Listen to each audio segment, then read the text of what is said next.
Oh, yeah. Look down at this sucker with a big Mauser. The gun looked like it was that big around. German soldier. Quite naturally, my hands are up. And he said, "Ach so." And I see the look on his eyes, as if to say, where in the did you come from? And then the guy salutes because he saw the little gold bar on my collar. And quite naturally, I returned the salute. He saluted because he was a German POW, German PFC. And he saw it as an officer. I'm under arrest as a prisoner of war, POW. And from then, from southern France, oh, by the way, Bob Daniels, who was flying number 1 in my flight. Number 1, 2, 3, 4. No, Bob was number 2. They got number 2 and number 4. He was afraid to bail out, so he put it down in the water outside, and the Germans went out and picked him up. Bob Daniels and I, plus Richard Macon, another guy, we went up the Rhone Valley in southern France to Stalag Luft 3, a Polish, in Poland, a German POW camp in Poland. Stalag means camp, Luft, L-U-F-T, air, for Air Force personnel. It was strictly for officers. The Geneva Convention, that Germany and England, United States, Poland, France, sat down in 1939 and signed the Geneva Convention, which controlled and determined how you treat POWs. And Germany treated all the officers with respect. No beatings, no torture. In fact, to tell you the truth, they knew more about me than I knew about myself. They even had my high school graduation. There's some other things. Let's see. Boom, boom, boom, boom. I spent 9 months in Germany as a POW. The first 5 months in Stalag 3 with the Russians in January '45. The Russians came in from the east. We didn't want to be recaptured by the Russians either. So they put us out on a road, and we walked west for 80 kilometers. Temperature 20 below zero. It was colder than heck. We arrived in Stalag 7A near Munich. And that's where General Patton's Third Army liberated us in April 1945. We were liberated by General Patton's Third Army, and while we were sitting there waiting for transportation up to Le Havre, somebody said, "Hey Jeff, there's a place down the road with a lot of dead people." "What? And so and so and so and so and so. What do you mean?" He said, "They got dead people down there stacked up like cordwood." Quite naturally, we were going to find out what the heck's going on. Now remember now, no television, no TV, no newspapers. We had no idea. We liberated a Jeep, and could find this place. You could smell it a mile before you got to it. I saw Dachau.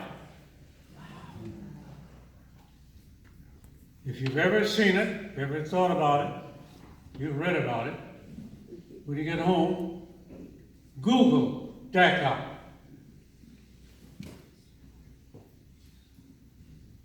The 332nd Fighter Group was instrumental in defeating Hitler and Nazism.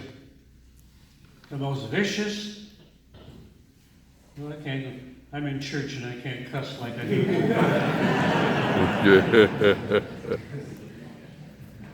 Read an article yesterday in the paper that says the idea of Nazism is waning and people don't believe it. You need to redo it. Think about it. We killed 7 or 8 or 9 million people. I saw piles and piles of dead people just thrown together. I saw the gas chambers. I saw a table as far from here, about 20 feet long, a table covered with dentures. After they gassed the people, the dead, and somebody with a pair of pliers sitting there pulling out the gold medal. Table piled with another table as far as we're here, halfway to the door, piled up with hair. After you kill the people, you had somebody cutting off the hair, or before they went into the gas chamber. Miserably, I talk to a lot of black people and say, don't you realize that the Jews were first, or the mentally incompetent were second? If Hitler had been successful, if he had defeated France, England, and the United States, we black people would be number 2 on the list. Blacks have no idea about the viciousness of Nazism. Did we have a president who commented about people in Charlotte waving the Nazi flag? They are what? Nice people. Good people. Yeah, good people on both sides. I get evil and I get angry when I think about it. I saw Dachau.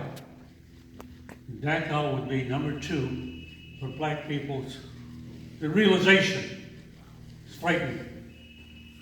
Came back home, went home. We were flown from Lancashire up to Le Havre. When I was talking about Paris, I stayed in Paris for 2 weeks. I was able, but anyway. That's another story. Got to Le Havre on a boat, coming back home.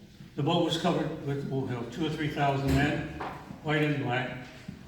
Coming into the harbor of New York, flags waving, Statue of Liberty, my God, we're back home, all the jubilation.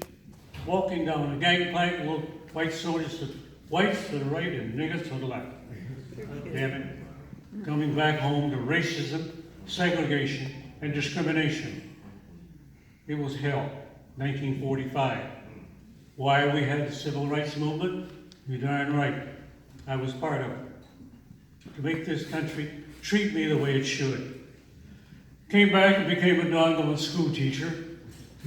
I've got a chemistry background, almost a master's degree in organic chemistry, couldn't find a job. Racism, that's another story. And became a elementary science teacher at dear old Pancakes School. My stinkers, I call them my stinkers. These are my students of those years. Now all of those, my former students, are now 45 and 50 and 60 years old. And every year we have a picnic at Rouge Park. Pat Gill and all of them are now gray-headed, pot-belly, friendship. But we have a heck of a good time. As a Tuskegee Airman, we're still trying to improve society, and we've been organized. Well, the Detroit chapter started in my basement in 1972. And to this day, we're still surviving, still trying to tell the story, and still trying to make this country treat me the way it should. Don't remind me, best country in the world. We still have some crazy kooks in it. But how did I get along? With this attitude. Everybody in the world is crazy except you and me. Start off with